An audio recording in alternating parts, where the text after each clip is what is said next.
बिस्मिल्लाहिर्रहमानिर्रहीम। अस्सलाम वालेकुम नाज़रीन, आप यूट्यूब चैनल देख रहे हैं। मैं इमरान खान हूँ। इस वक्त जब मैं वीडियो रिकॉर्ड कर रहा हूँ तो एतवार का दिन है और शाम के 6 बज रहे हैं और अभी तक इस वक्त जब मैं आपसे बात कर रहा हूँ तो हुकूमत के पास नंबर पूरे नहीं हुए। हुकूमत ने कुछ लोग जो हैं उनको मुबैना तौर पर वो लोग अगवा हैं, वो लोग गायब हैं, जिनमें एक इलियास चौधरी है। इलियास चौधरी ने वैसे पहले भी पाकिस्तान तहरीक इंसाफ को धोखा दिया था। गुजरात से इनका ताल्लुक़ है और पाकिस्तान तहरीक इंसाफ की हमायत से ये जीते थे, लेकिन इनकी वाबस्तगी काफ लीग के साथ हो गई थी और इससे काफ लीग को एक मखसूस नशिस्त भी मिल गई थी। तो एक सीट भी इनके खाते में है जो हुकूमत के पास गई, वो इनकी वजह से गई, ये इलियास चौधरी साहब की वजह से। फिर इलियास चौधरी साहब पहले भी एक दफ़ा इन्होंने ऐसे ही ड्रामा किया कि मैं गायब हो गया हूँ, पकड़ा गया हूँ, तो अब फिर दोबारा इसी तरह की खबरें आ रही हैं। तो क्या वाकई ये गायब हुए हैं, ये एक बड़ा सवाल है। लेकिन ये इनको उन 213-14 के अंदर गिना जा रहा है, स्पीकर को मिलाकर 214 उन लोगों के अंदर गिना जा रहा है जो हुकूमत का हिस्सा है, ये नहीं उनसे बाहर नहीं है। और दूसरी जानिब जो है वो औरंगज़ेब खिच्ची, ये अभी तक आज़ाद हैसियत में है, ये भी गायब है, इनका पता नहीं चल रहा। रियाज फतेहाना साहब के बारे में मुतज़ाद इतलात आ रही हैं कि शायद वो किसी फ़्लाइट से पाकिस्तान पहुँचे हैं और उनको किसी जगह पर रखा गया है ताकि जब वोट डालना हो तो उनको लाया जाए।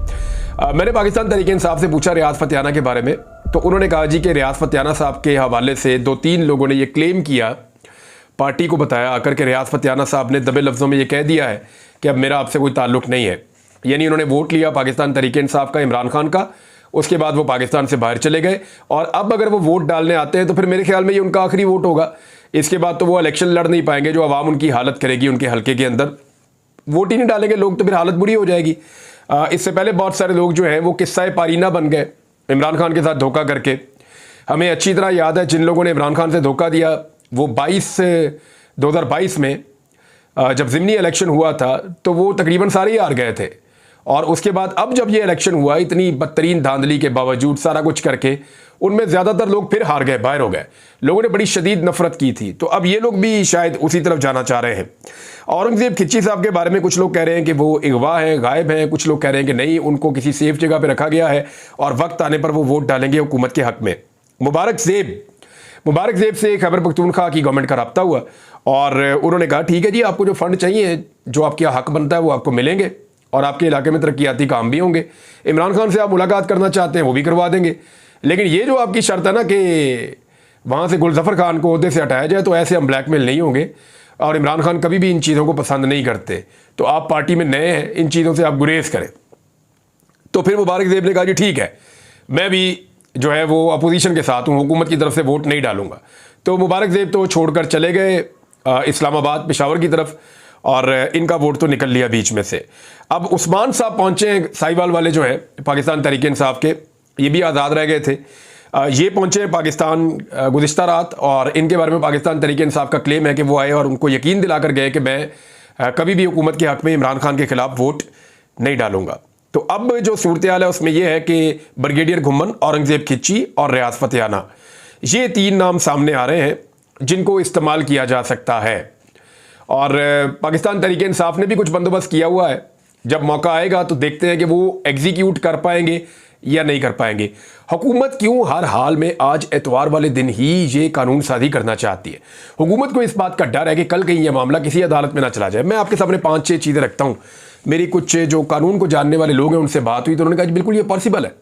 जो इसको कवर करते हैं जर्नलिस्ट, उनसे बात हुई, 2 वकला से बात हुई, अजहर सिद्दीक साहब से मैंने बात की, तो वो कह रहे हैं ये मुमकिन है और बिल्कुल ये हो सकता है। तो ये 5-6 चीज़ें हैं। अगर ये एक पटिशन लेकर हुकूमत के ख़िलाफ़ जो अपोजिशन है या पाकिस्तान तहरीक इंसाफ सुप्रीम कोर्ट में चली जाती है या किसी हाई कोर्ट में चली जाती है और वहाँ जाकर कहती है जी नंबर 1 तो ऐवान नामुकम्मल है, नंबर 2 इस वक्त सेनेट भी नामुकम्मल है, कौमी असम्बली भी नामुकम्मल है, हमारे मेंबर्स कुछ अगवा हैं, उनके जो है वो हमने कार्रवाई कानूनी की हुई है, अदालतों में हमने रुजू किया हुआ है और हमें शक है कि उन मेंबर्स से बाद में वोट डलवाए जाएंगे। फिर इलेक्शन कमीशन ने जो फैसला, इलेक्शन कमीशन को कहा गया था कि फौरी तौर पर अमल दरामद करें, तो इलेक्शन कमीशन ने फैसले पर अमल दरामद नहीं किया, जिसकी वजह से ईवान की जो कंपोजिशन है वो भी ठीक नहीं है। फिर ये कि हमारे 2 बंदे जो हैं उसको इलेक्शन कमीशन ने बदनीयती से हुकूमती जमातों में शामिल कर दिया, नून लीग में और काफ लीग में। तो अब वो बंदे बैठते तो अपोजिशन बेंचों पे हैं, लेकिन वो उनका नाम शामिल है नून लीग में और काफ लीग में। 2 बंदे हैं, एक बलूचिस्तान से, एक पंजाब से। तो इन 2 बंदों को भी बुलवाया जाए अदालत में और इनमें से भी एक का पता चल रहा है कि वो गायब है, तो अदालत में आकर ये आपको बता देते हैं कि जनाब हम हुकूमत को वोट नहीं डालना चाहते या आईनी तरमीम को, तो ये सारा कुछ ज़बरदस्ती किया जा रहा है। 2-4 और स्टेट चीज़ें भी हैं, उनके साथ जोड़ी जाए और ये पटिशन की जा सकती है। इस पटिशन की सूरत में हो सकता है कोई स्टे मिल जाए और ये कहा जाए कि ये चीज़ें जब तक ये कंपोजिशन ठीक नहीं हो जाती और ये मामला ठीक नहीं होते तब तक आईनी तरमीम जो है वो नहीं की जा सकती। कोई ज़ोर ज़बरदस्ती तो नहीं हो सकती ना चीज़ें। मुल्क में इंसानी हकूक़ की पामालियों को रोकना, मुल्क में आइन और कानून के मुताबिक मुल्क को चलाना, इसमें अदालतों का बड़ा रोल है और अदलिया को अपना रोल प्ले करना पड़ेगा।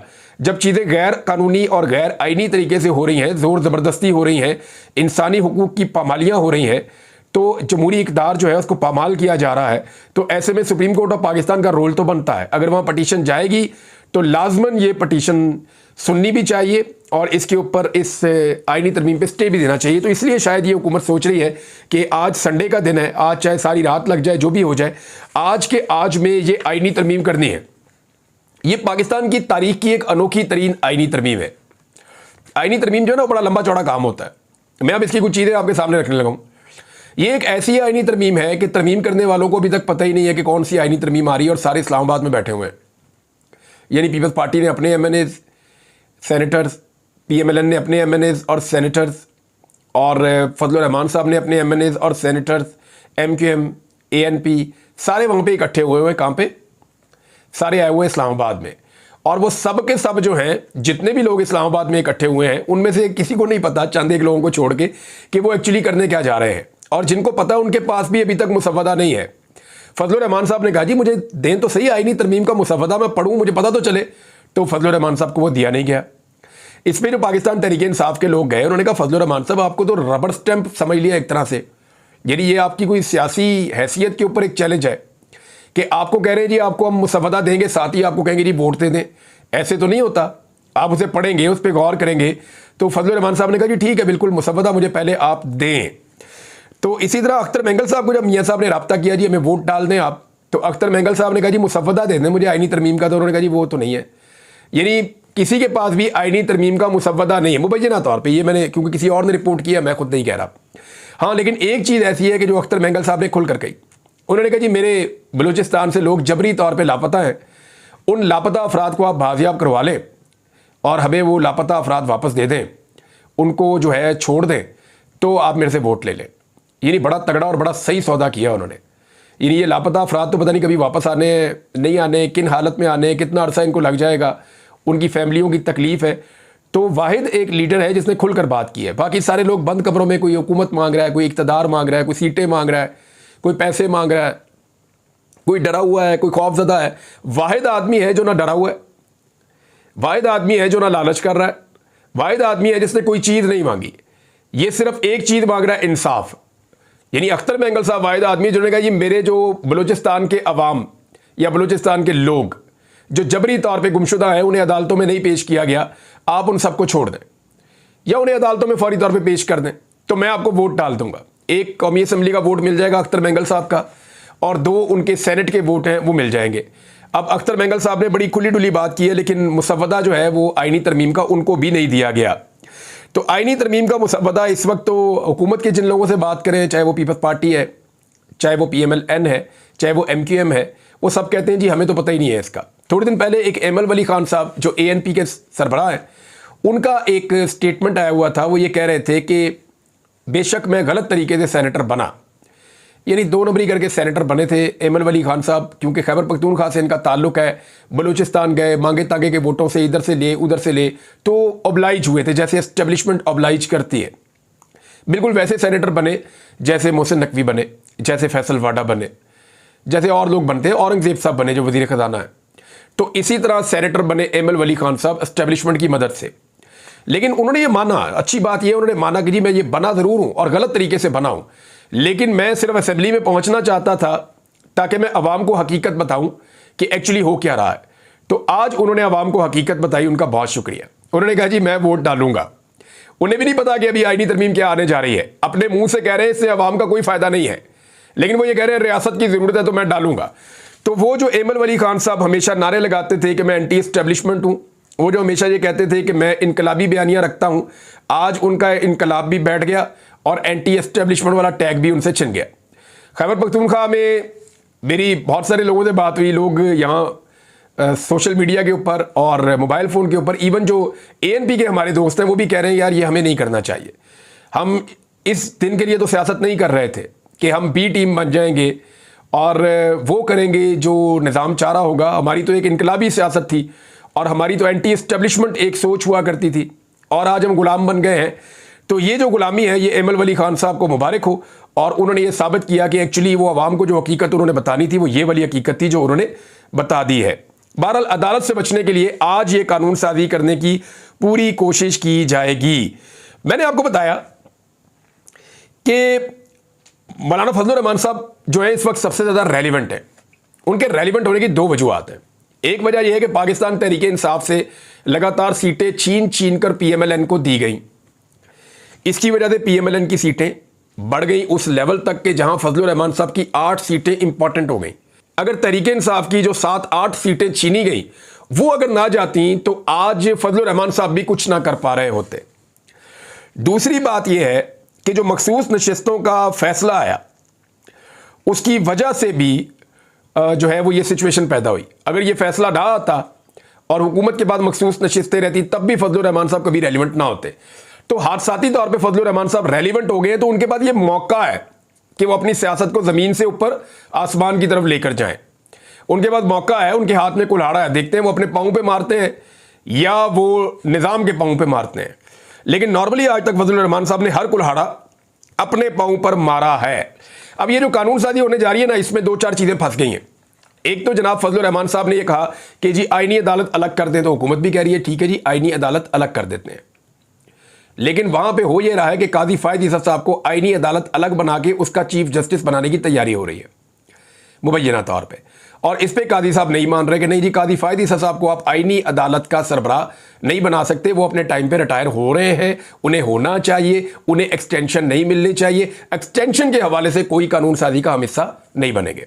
अभी तक तो फजलुर रहमान साहब ये कह रहे हैं। दूसरा जो उसमें एक और इंपॉर्टेंट चीज़ है वो ये है कि पाकिस्तान तहरीक इंसाफ ने फजलुर रहमान साहब से कहा कि ठीक है अगर आप ये करना ही चाहते हैं और आप इस आईनी तरमीम का हिस्सा बनना ही चाहते हैं तो हमारी एक गुजारिश है वो अगर आप मान लें, वो ये है कि आप जब चीफ जस्टिस ऑफ पाकिस्तान का तकर्रुर करें या उनका इंतखाब किया जाए तो बजाय इसके कि टॉप 5 में से किया जाए वो टॉप 3 में से किया जाए।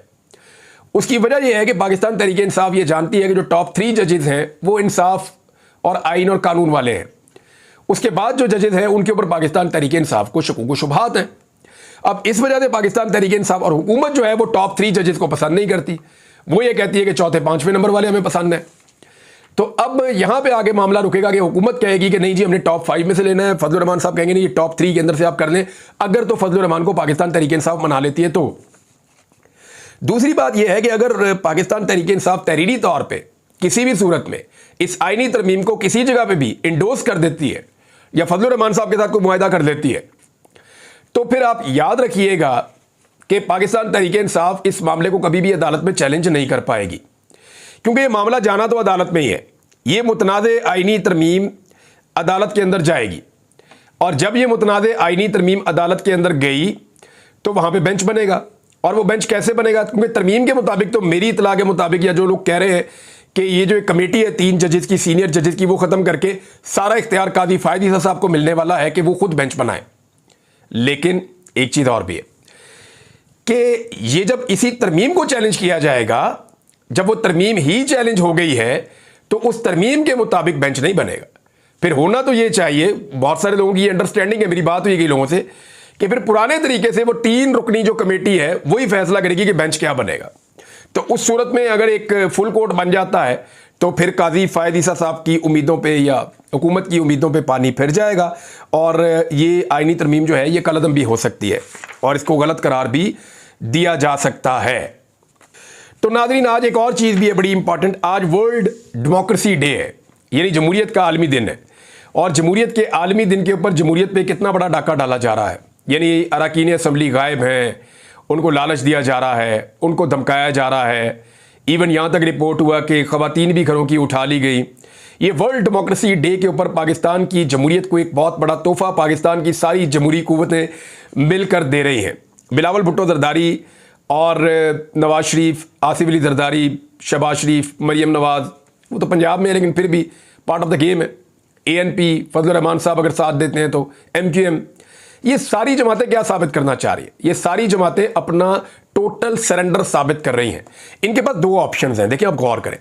एक ऑप्शन इनके पास ये है कि ये इमरान खान की मकबूलियत से अपने आप को बचाने के लिए, अवाम के गैज़ो गज़ब से अपने आप को बचाने के लिए, अपने आप को दो में से एक जगह ये सरेंडर कर सकते हैं।